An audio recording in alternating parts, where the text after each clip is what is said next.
Merci Seigneur. Ce matin-là, vraiment, si le feu n'est pas descendu, ça ne va plus descendre. Non, c'est vrai, pour des gens là, si ce n'est pas descendu, on va commencer à s'inquiéter pour eux. Mais je crois que le feu descendra. Dis amen avec nous. Tu es prêt? À faire là, soyons prêts. Alléluia. Mais on va faire quelque chose. Dis à quelqu'un prophétique. Ah, j'aime le prophétique. Vous savez, peut-être comme je suis prophète, les gens vont dire oui, il aime trop prophétique. Mais écoutez, c'est doux, hein? Ouais. Parce que quand tu... Regardez, on peut poser une simple action et Dieu va se manifester avec ça. Amen. Tu vas faire quelque chose avec moi. Tu veux faire quelque chose avec moi. Voilà. Tu vas t'arrêter comme ça. Dis à quelqu'un, prends ta position. Maintenant, écarte tes mains comme ça. Maintenant, au milieu de tes mains, vois ton sorcier qui fait que tu n'avances pas. Vois sa tête, c'est 2 jours. Il y a une soeur là même, elle a déjà tué le gamin. Elle n'a pas encore fait, mais elle a déjà fini lui. Non, mais c'est vrai, parce qu'ils sont embêtants. Ce matin, il y a un de mes fils qui m'appelle et dit, papa, pardon. L'action qu'on doit faire pour qu'il meure, pour qu'il puisse me reposer là, il faut faire vite. Non, mais on a entamé. Déjà, on a commencé seulement, elle a mal à la tête. Il dit, mon fils, tu es prêt pour faire funérailles? Il dit, fais vite, le vieux. Donc, je crois qu'on va les tuer. Amen. Voilà, parce que c'est vrai, on a trop prié pour eux, mais plus on prie pour eux, ils nous fatiguent. Maintenant, il y a un autre passage dans la Bible qui dit, tu ne laisseras pas la main de la sorcière, tu briseras la main de la sorcière. Donc, bien aimé, le temps est arrivé. Il y a un temps, on a prié pour, on a pitié d'eux, mais il y a un temps, il faut finir avec eux. Parce qu'il y a d'autres mains qui viennent s'arrêter devant toi. Tant que moi, je n'aimais pas, tu n'as pas réussi. Hein? Attends, on arrive. Alléluia. Tu es prêt? Voilà. Donc, après toi, commence à voir. Même si tu ne connais pas la personne, dis Seigneur, celle ou celui, tu tiens mon talon. Raison pour laquelle je suis ralenti. Ce matin, quand je vais acclamer que quelque chose se passe dans la vie de cette personne, même si c'est la mort, que cela l'atteigne, afin que mon talon soit libéré. Attendez, c'est pas moi qui ai dit, c'est vous qui avez dit, non? Voilà, donc si, bon, on ne sait jamais où. Entends, tu aimes beaucoup le... Et puis maintenant, après acclamation, on dit il est mort. Tu as dit, yeah, il est mort. C'est arrivé à une église Foursquare. On faisait les proclamations et j'ai dit, ce que tu vas dire, c'est ce qui va arriver. Ils ont cru que c'est amusement. On a fini d'acclamer le matin. On a pas dit, sa maman est décédée. Il dit, mais moi je n'ai jamais cru. Il dit, c'est qu'il ne faut pas me dire ça. Il faut aller faire funérailles. Alléluia. Au nom de Jésus, amen. Donc, avant, on disait impréparé. Et puis, deuxième, mais pardon, il ne faut pas monter sur le cheval aujourd'hui. Voilà, on va acclamer sérieusement. 1. Si tu crois, quelque chose va se passer. En principe, d'ici, jusqu'on va dire, vendredi prochain, tu vas entendre une nouvelle. Mais c'est une nouvelle qui va te libérer. Parce que Dieu va les surprendre avec la mort. 1, 2. Tu es prêt? 2 et demi. Non, attendez, j'ai dit 2 et demi. 3.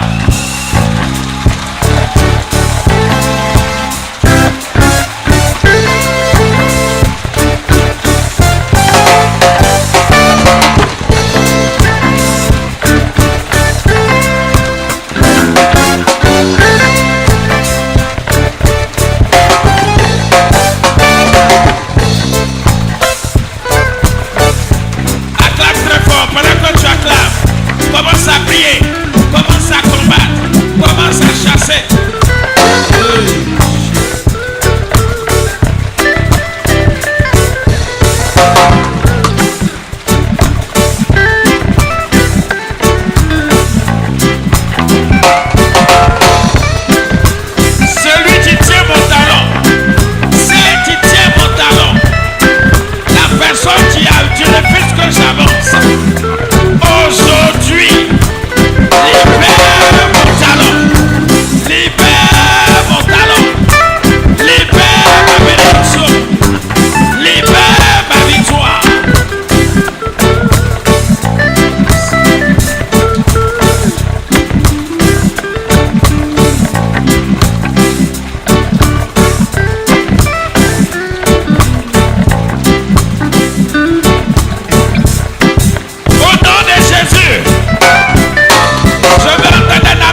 nom de Jésus.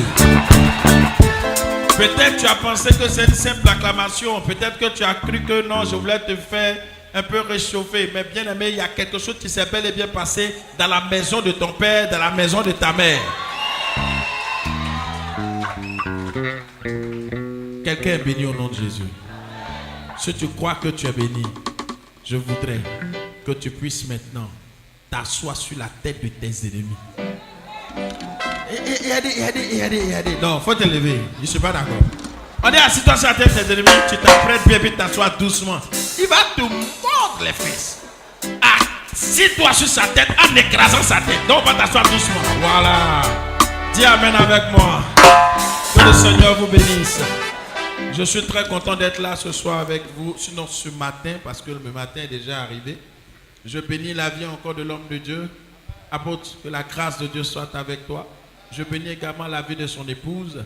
Je veux bénir également la vie du papa de la maison.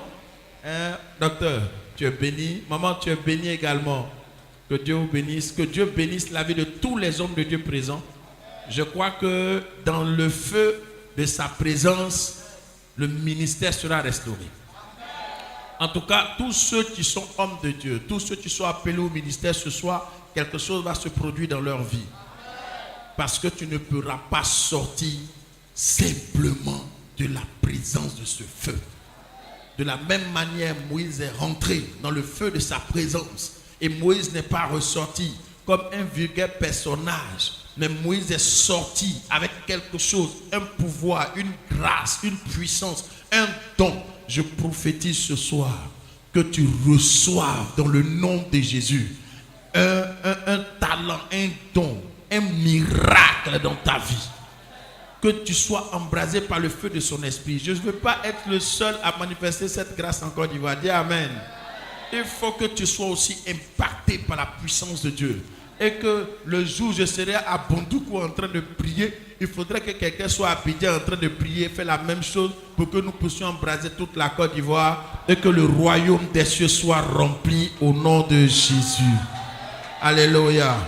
Ce soir, je ne vais pas être long, je vais aller vite parce que je vais prier pour plusieurs personnes. Dis Amen avec moi. Maintenant, dis à quelqu'un, Dieu va te visiter.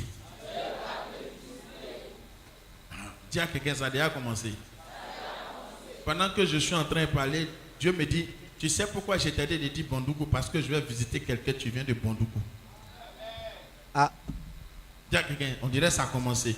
Ça a commencé où? Mais dis à quelqu'un, ça va aller. Ça va aller. Nous allons prendre rapidement la Bible dans Actes des Apôtres 19, chapitre 19.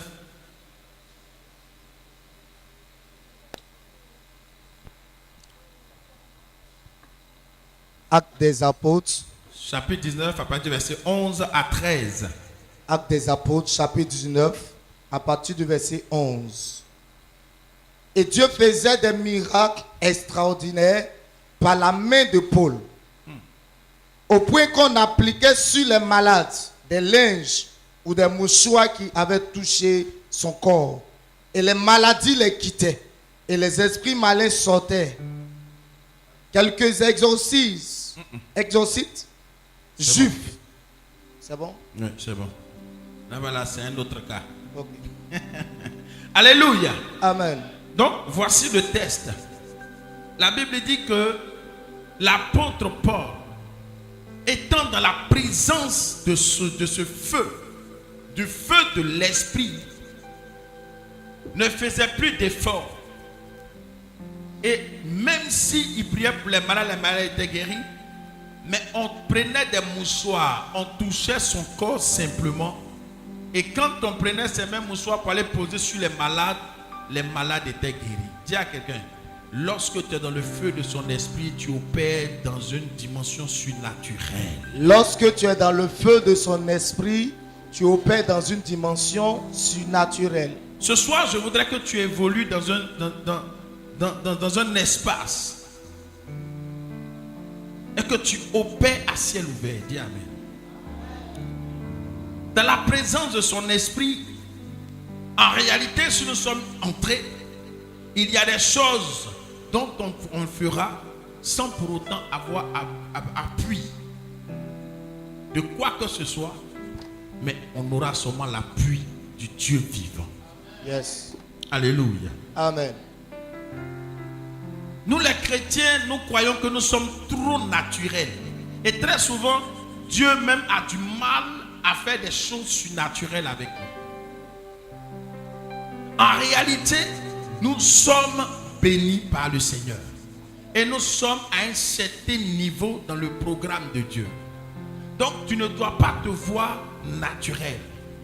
Voici pourquoi dans Somme il est dit que nous sommes des petits dieux. Mais si tu es un petit Dieu, c'est tout à fait logique. Puisque ce que je sais, un chien ne mettra jamais pas un chat. Ça veut dire qu'un Dieu enfantera un Dieu. Mais en réalité, qu'est-ce que nous faisons? Nous nous voyons tellement charnels, nous nous voyons tellement petits, qu'on a l'impression que ce grand Dieu-là n'est pas notre papa. Mais je vais t'informer que ce grand Dieu est ton père. Ce grand Dieu est fort. S'il est fort, tu es fort. Yes. S'il est puissant, tu es puissant. Bien aimé, si il est naturel, tu es naturel. Mais s'il est surnaturel, tu es surnaturel. Voici pourquoi nous devons comprendre ces choses. Et le passage que j'ai pris, c'est un passage fort. La Bible dit, l'apôtre Paul dont on parlait, et ce n'était même pas lui seul, même Pierre, qui était aussi l'un des apôtres, lorsque le jour où ils étaient dans la chambre haute, ils ont entendu le Saint-Esprit. Quand l'Esprit Saint est descendu, ils ont été changés en une autre personne. Ils n'étaient plus des personnes naturelles, mais ils étaient des personnes surnaturelles. La preuve, la Bible dit dans les Actes des Apôtres, quand l'Esprit est descendu, Pierre, qui était un homme peureux, un homme fébrile, il est devenu fort et il a prêché Jésus et il y a eu 3000 personnes qui ont été converties. Bien aimé, toi tu as prêché comme et puis 3000 personnes se convertissent si tu n'as pas l'Esprit. C'est pas l'Esprit. Et ce jour-là, on prenait des linges, on touchait le corps des apôtres et ces moussoirs partaient sur des malades et les malades étaient guéris. Je voudrais que nous revenions à la base. Revenons au feu de l'Esprit. C'est possible. C'est possible. Je vous le dis parce que je l'expérimente. Je vous le dis parce que c'est une vérité. Je vous le dis parce que Dieu est encore capable. Le Saint-Esprit n'a pas changé. Mais c'est nous qui avons changé. C'est notre manière d'adorer qui a changé. C'est notre manière de croire qui a changé. La Bible dit, en lui il n'y a aucune variation d'ombre. Il est stable, il est unique, il est le même hier, aujourd'hui et éternellement. Il ne changera jamais. Mais pourquoi Dieu a-t-il fait avec Abraham et autres? Pourquoi Dieu a-t-il fait avec Élisée et Élie? Pourquoi Dieu a-t-il fait avec ces personnes? Pourquoi nous, aujourd'hui, nous ne pouvons pas le faire? C'est parce que nous refusons de rester dans la présence de son esprit. Dans la présence de son esprit, il y a ce qu'on perd et il y a ce qu'on gagne. En réalité, on ne peut pas tout gagner. Avant de gagner, il faut libérer. Libérer, c'est quoi? C'est abandonner certaines choses. C'est être dans un sacrifice. Donc, il y a des choses que tu vas perdre obligatoirement. Tu ne peux pas aller sur les deux fronts. Non. Parce que les œuvres de la chair sont contraires à celles de l'esprit. Ça veut dire que c'est pas parallèle pour dire je mets un pied ici, c'est pas grave, il a fait les deux. Dis à quelqu'un, c'est pas parallèle. Donc soit tu fais un et tu laisses l'autre. Maintenant si tu veux faire les deux, tu vas mourir. Parce que ça t'est déchiré. Ton pied gauche va partir là-bas, l'autre va partir là-bas. Vers la fin, tu vas te déchirer. Voilà pourquoi beaucoup meurent. C'est-à-dire, les œuvres de l'esprit sont différentes de celles de la chair. Donc, c'est-à-dire, quand tu veux devenir surnaturel, tu veux entrer dans le plan de Dieu, c'est-à-dire dans la profondeur de Dieu, il y a un sacrifice à faire. Il y a certaines choses que tu es obligé de laisser. Il y a certaines choses, il y a certains sacrifices que tu es obligé de faire. Et ce sacrifice, quand tu le mèneras, quand tu le feras, alors tu vas être connecté à la présence de son esprit. Dans ce cas, tu ne deviens plus un homme naturel. On te voit naturel, mais tu n'es pas naturel. Le Seigneur m'a fait faire plusieurs expériences. Et j'ai vu la puissance de ses mains.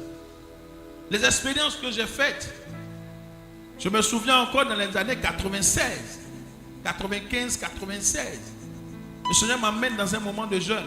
je ressors du moment de jeûne, personne ne peut s'approcher de moi. Je m'arrête comme ça, personne.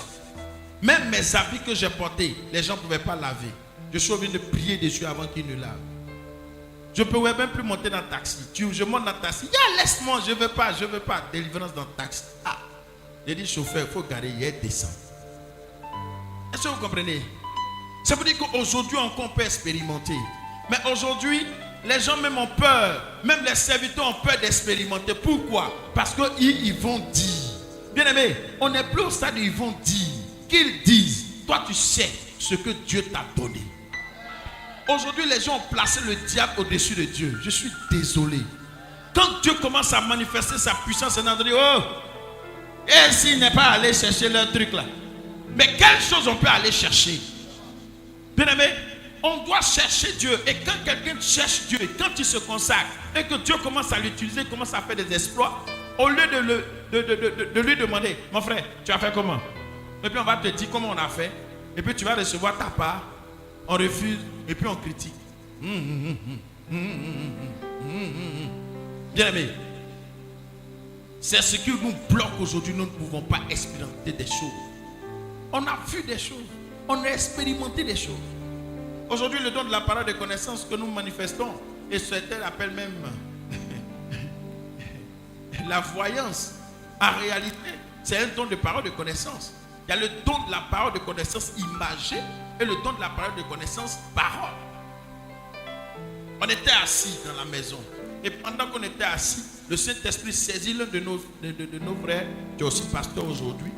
Et il dit, il y a une dame du nom de Tante Arrive. Elle a 52 ans. Voici son problème. Elle va rentrer dans la maison dans 5 minutes. Et puis l'esprit le lâche. Il dit, mais qu'est-ce qui s'est passé? On dit, non, on va recevoir visiteur. Et on est assis. 5 minutes bien comptées. La dame entre. Elle entre et on voit extraordinairement que c'est la description. Et quand elle est rentrée, on lui dit son nom. On dit, hey, comment vous me connaissez où? Et on lui dit son problème. Mais aujourd'hui, quand tu as fait ça, on dit, oh voilà. C'est les féticheurs. Bien aimé, moi, Kwame Alain, on me connaît. Je m'en fous de ça. Si tu penses que je suis féticheur, c'est ton affaire. Mais moi, je crois que le Dieu que je prêche est plus grand que le fétiche. Écoutez-moi. Je vous dis la vérité. Je suis allé dans un village. Arrivé dans le village, ils ont commencé à faire leurs choses. Mais eux-mêmes, ils se sont pressés de venir pour se repentir.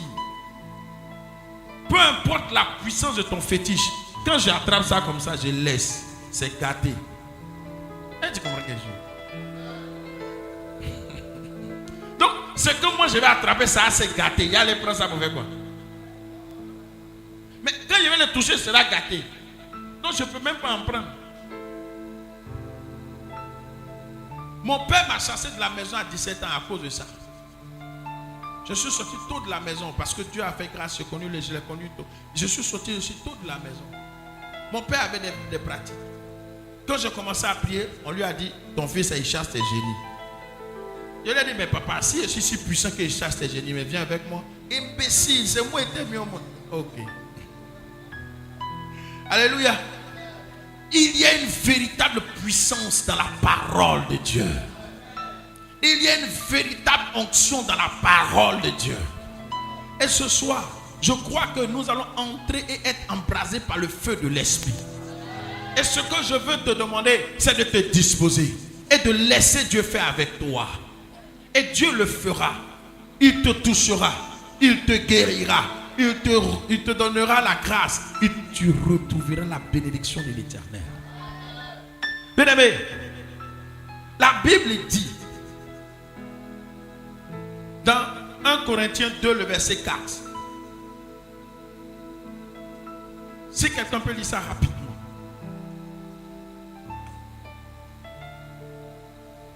Il dit, et ma parole et mes prédications ne reposaient pas sur les discours persuasifs de la sagesse.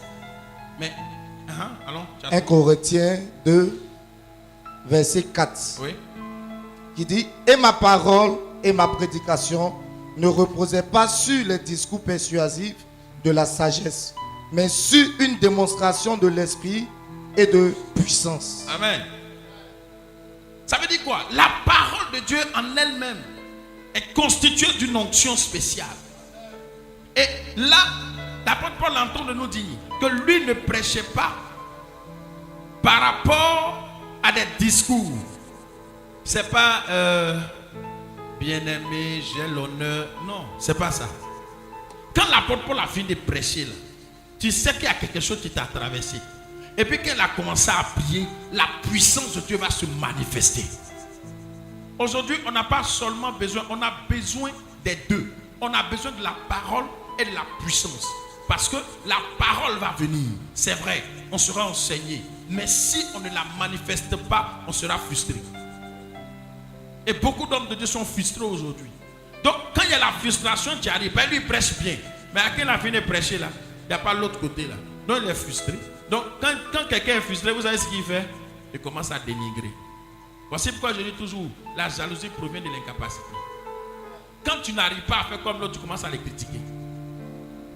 Or, c'est une grave erreur. Alléluia. Jésus-Christ était puissant en parole, mais aussi puissant en acte. Qu'elle a fini de te parler, qu'elle a fini de t'enseigner, il a fini le royaume, il a fini et puis il dit, tu es guéri. Et puis si tu as quelqu'un, c'est propre. Alléluia. Est-ce que je parle à quelqu'un ce soir? On est chrétien, on a reçu toutes les paroles, on prie, on reprie, on reprie. Vers la fin, on jeûne, on rejeûne, on rejeûne. Et vers la fin, on déjeûne. Rien. Dis à quelqu'un, ça ne suffit pas. Il y a besoin de quelque chose, de l'onction, de la puissance de Dieu, de la manifestation de l'esprit. Lorsque tu reçois cette onction, quand tu as fini de lire la parole et que tu as fini de prier, la manifestation doit être parfaite. Et cela confirme que le Jésus que nous prêchons est réel. Cela confirme que le Jésus que nous prêchons est vivant. Quelqu'un est venu me voir et dit, non, moi, vraiment, je ne comprends plus. Ma foi, là, c'est fini aujourd'hui. Parce que j'ai prié. Tout ce qu'on m'a dit, j'ai fait. J'ai jeûné. Maintenant même, je déjeûne. J'ai tout fait. Je lui ai dit, tu as besoin de la puissance du Saint-Esprit. Il dit, ça c'est quoi encore? Il dit, c'est dans la Bible. Tu ne connais pas? Attends. Il avait besoin urgemment que ses affaires se débloquent. Sinon, il ne pouvait pas. C'est-à-dire, il allait tout perdre. À défaut, il perdait tout. Et il avait besoin de combien? De 50 millions. Je lui ai dit, vous aussi, quand vous venez de prier pour vous, vous fuyez les gens. Il dit, non, pasteur, je n'ai pas fui. Mais en réalité, il m'a fui. Et j'ai commencé à prier pour lui. Je lui ai dit, la semaine prochaine n'arrivera pas. On va débloquer ton argent. Et ton argent sera débloqué. Et quand ça va être débloqué, tu vas régler ta situation. Mais n'oublie pas le Seigneur. Chrétien, tu as besoin de prier. Il est le plus soumis du monde. On a entamé une prière. On a commencé à prier de 0h à 2h du matin. 0h à 2h du matin. Le 4e jour, on l'appelle son chèque. Ça fait 120 millions. C'est ça. En temps, il avait jeûné, réjeûné, ça ne passait pas. Mais quand on a commencé à prier d'une autre manière, avec l'Esprit de Dieu, c'est sorti. Maintenant, quand c'est sorti, il a réglé son problème. Alors, pasteur, ton Dieu là est puissant. Il dit ça là, moi-même, c'est avant toi. Il faut laisser ça. Ouais, c'est comment? Il dit, je te rappelle. Il ne m'a pas encore appelé. Alléluia. Mais ça, moi, je prends ça. Je dis ça, c'est les... bon, c'est le propre de l'homme. On laisse ça. Mais moi, ce que je vois, c'est la puissance de Dieu manifestée. Il faut que quelque chose se passe dans nos vies. Bien aimé, on ne peut pas rester là toujours la même personne et on est toujours frustré. Dis à quelqu'un, je suis fatigué. Mais tu as besoin de ce feu pour réellement décanter la situation. Ta condition doit changer. Ta vie doit changer. Tu es une nouvelle personne. Et cette nouvelle personne doit pouvoir jouir de la grâce de Dieu. Il est important. Tout à l'heure, j'ai entendu des gens rendre témoignage. Et ça, je suis content. Parce qu'un enfant de Dieu doit avoir un témoignage. Mais depuis là, tu n'as pas encore de témoignage. Mais je veux te dire ce soir, un témoignage viendra à toi. Tout ce qui bloquait ton témoignage va être débloqué. Et tu vas rendre témoignage au nom de Jésus. Bien-aimé, le royaume de Dieu ne consiste pas en parole, mais en puissance. Pouvez-nous dire 1 Corinthiens 4, 20. C'est une vérité. Ce n'est pas seulement de parler. Non, vous allez voir. Dieu va faire. Dieu vous aime. Dieu vous aime. Il nous aime. Nous, on sait. Il nous aime. Il nous aime. Toujours, tu es là. Ça ne va pas. C'est coincé. Toujours. Ah! Le royaume de Dieu ne consiste pas à... J'ai un fils spirituel, tu dis tchala. Pour ceux qui comprennent espagnol, ça veut dire quoi? Tu comprends l'espagnol ici? Oui. Parler. Tchala, tchala, tchala. Ah.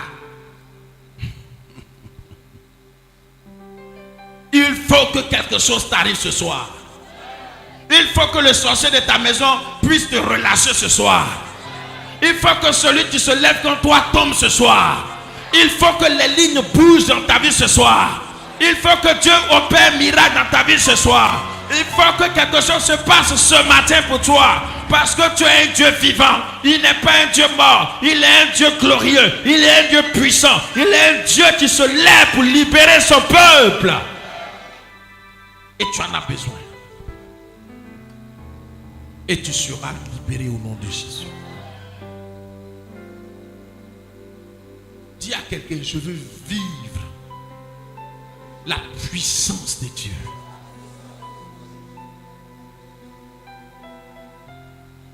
Il faut que tu vives les choses surnaturelles. Tu as trop vécu les choses naturelles. Il faut que quand on t'appelle, ça dit, quand on t'appelle, quand tu sors, on sait que c'est vraiment un fils de Dieu, on sait que c'est une fille de l'Éternel. Ou bien, moi je n'arrive pas à comprendre. Moi j'ai dit à Dieu, Seigneur, il y a quelque chose qui me dérange. On ne peut pas prospérer, pourquoi? Il faut qu'on prospère aussi. Dis Amen. Parce que si tu ne prospères pas aujourd'hui là, si tu n'as rien, on ne peut même pas te suivre. Mais imaginez-vous que ici, il y a au moins 5 milliardaires ici. Ah, je n'ai pas entendu quelqu'un dire Amen. Ah, non, je ne suis pas content. Je pensais que quelqu'un allait se lever pour dire c'est moi. Non, leur foi est trop limitée. Est-ce que tu sais qu'en un clin d'œil, Dieu peut te rendre milliardaire? C'est possible.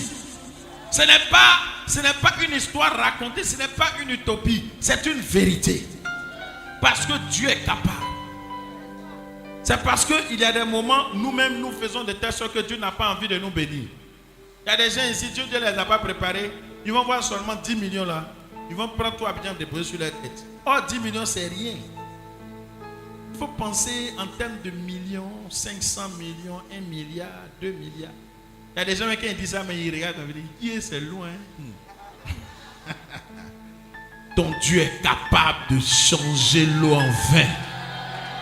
Ton Dieu est le maître de l'or et de l'argent. Si tu ne penses pas à ça, ça ne va jamais venir. Il faut commencer à penser à 500 millions un jour. Parce qu'avant que tu ne partes vers le Seigneur, il te donnera cela au nom de Jésus. Amen. Imaginez-vous qu'il y a 5 milliardaires ici. Mais je suis convaincu d'une chose. Dans ce quartier-là, ils vont vous respecter. Parce que quand vous allez, c'est-à-dire le matériel même qui vous amène à l'église. C'est-à-dire que leur voiture, leur manière de faire, ça va contaminer toute l'église même. Et puis de 3, encore ça va faire que les gens vont dire, mais l'église là même là, l'église, on va aller voir la curiosité. Et quand ils vont venir, ils vont rester. Mais je crois qu'il y aura des milliardaires ici au nom de Jésus. Vous savez, c'est une mentalité. Il y a quelqu'un qui dit non, lui il veut acheter voiture.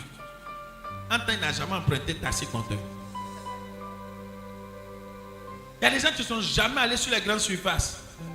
Maintenant, Abidjan a fait que maintenant il y a un supermarché partout. Et puis ce n'est pas les moindres. Ce qui est en Europe, là, c'est ce qu'on a déposé ici. Mais ils ont peur d'entrer là-bas.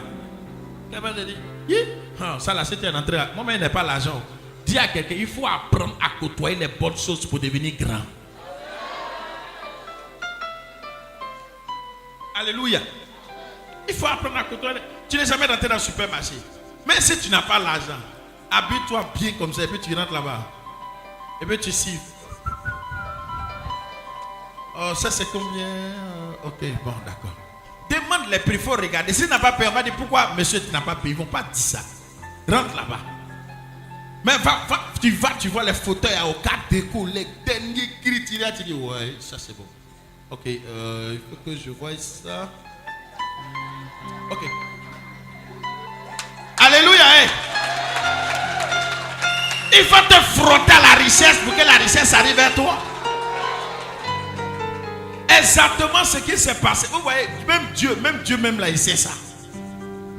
David était où? David était en brousse. Oh, c'est lui qui devait devenir le prochain roi. Mais Dieu ne l'a pas soulevé comme ça, puis l'a déposé sur le trône. Qu'est-ce que Dieu a fait? Dieu va l'arracher de la brousse. Quand il va venir, son premier contact, c'est-à-dire avant qu'il n'était pas loin là. Quand on n'avait pas versé lui sur sa tête, David n'avait pas droit à aller ailleurs. C'est seulement les moutons. Quand l'onction a changé sa physionomie, son père dit, viens prendre manger là, tu vas aller donner à tes frères. Dis à quelqu'un, premier contact avec le royaume. Sinon la royauté, pardon. Premier contact avec la royauté. Donc il prend la nourriture, il arrive. Et il arrive, il tombe sur un spectacle. Et il dit au roi, oh roi, mais pourquoi les gens sont arrêtés comme ça? Cet incirconcis là, je l'entends insulter. Le roi dit, hé petit, tu veux dire quoi? Il dit non, ça là, je suis habitué à ça. 3 mètres, tu es debout là, je suis habitué. Bien aimé, pour devenir roi là, il faut faire une formation en brousse. Les bons rois ne titrent jamais en ville, ils titrent en brousse. Le bon enfant de Dieu titre toujours dans le désert. Pourquoi? Parce que dans le désert, tu seras formé. David était déjà formé. C'est-à-dire quand David regardait Goliath, il voyait l'ours. Oh, il avait un médicament de ours. Il dit au roi, ça là, je connais à faire de ça là, laisse je gère. Le roi dit, d'accord, il faut prendre mon armure, il veut tomber. Il dit, il faut le laisser. Quand il était là-bas là, à Mu là, il n'y avait pas ça, mais je vais tomber où ça? Il prend son secret. Mais Goliath va se tuer lui-même. Il dit, mais vous avez tellement peur, c'est un enfant que vous envoyez, et il vient contre moi avec un bâton, comme si j'étais un chien. Mais je le maudis avec tous mes dieux. Qu'elle a dit, c'est Dieu, il avait déjà gagné. C'est-à-dire, David avait déjà gagné le combat spirituellement. Parce que lui, il a des petits dieux. Oh, David dit, je viens contre toi. Je ne viens pas contre toi avec la lance et le javelot, mais je viens contre toi au nom de l'Éternel. Goliath est déjà vaincu. C'est-à-dire spirituellement, non, c'était déjà fait. Toi, tu prends fétiche. Bon, Dieu dit, bon, moi-même, je m'occupe. De vous à moi. Quand on tape quelqu'un par devant, il tombe comment? Il tombe en arrière. Mais pourquoi Goliath est tombé devant? En réalité, Dieu voulait lui dire, tes petits dieux s'inclineront devant moi face contre terre. Bon. Au lieu de tomber comme ça, il tombe face contre terre pour dire, mes fétiches là, nous, moi, Goliath, mes fétiches, nous tous, on reconnaît que l'Éternel est Dieu. Bah. Alléluia. Mais regarde ce que Dieu fait à David. Il est venu déjà au palais. Comme il a été loin, après quelques temps après, Dieu même envoie un esprit malin sur le roi. Tu dois jouer la harpe. C'est David. Mais pourquoi il ne choisit pas quelqu'un d'autre? Non, David devait apprendre la royauté. David, c'est un gars de brousse. C'est la brousse. Il marche comme ça. On dit, on marche pas ici. Il dit, si c'est le palais. Hein, on marche comment? On marche avec grâce. Il dit, pour venir jouer harpe aussi. Ça me fatigue. On dit, marche. Donc il a commencé à s'habituer à la royauté. Si Dieu veut te lever, Dieu sera obligé de t'emmener à un certain rang. Et tu vas côtoyer des personnes d'un certain rang. Afin que tu puisses t'habituer à eux. Afin aussi de prendre la grâce avec eux. Tout cela, c'est dans le feu de son esprit. Mais il y a des gens là même, Dieu même dit, non, je vais t'envoyer chez les boss. Il dit, yeah, là-bas, là, non, il faut laisser Seigneur. Il y a des ça en bas ici. Dans le feu de son esprit, on a besoin de côtoyer les grandes choses. Parce que notre Dieu est grand. Mais nous voyons toujours petits. Écoutez-moi, celui qui a accepté Jésus aujourd'hui seulement, il a autorité sur toutes les œuvres du diable. Il dit, celui qui accepte le Seigneur, il dit, je lui donne le pouvoir de devenir enfant de Dieu. C'est-à-dire que quand tu acceptes le Seigneur, tu as un pouvoir en toi. Est-ce que quelqu'un me suit? Quand tu dis, Seigneur, je t'accepte comme mon sauveur personnel, un pouvoir vient en toi. Ça, c'est la première des choses. Et il continue, il dit quoi? Dans Luc 10, 19. Voici, je vous ai donné le pouvoir de marcher sur les serpents, les scorpions et sur toute la puissance de l'ennemi. Alléluia. J'ai parlé à quelqu'un. Ne pense pas que je suis sorti de mon message. Mon message, là, c'est tout ça. Mais je veux te dire ceci. Qu'il y a un temps. Le temps de la bassesse. Dis à quelqu'un, c'est terminé.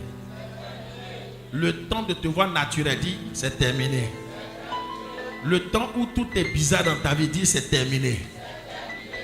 Regarde, lorsqu'une situation arrive dans ta vie, tu dois pouvoir crier à l'Éternel et le miracle doit se produire maintenant. Je suis venu te communiquer cette grâce ce soir. Sinon ce matin, alléluia, alléluia, tu vas expérimenter la grâce de Dieu ce matin. Dehors là même là, est-ce qu'il lève les mains? Mais je ne les vois même pas. Bon, est-ce que dehors peut crier amen fort pour moi?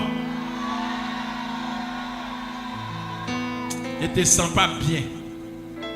Bon, lève-toi et puis acclame le Seigneur. Dehors, dehors, dehors. Lève-toi, acclame le Seigneur. On dirait qu'ils veulent gagner dedans. Hein? Bon, dedans, levez-vous, acclamer le Seigneur que je vois.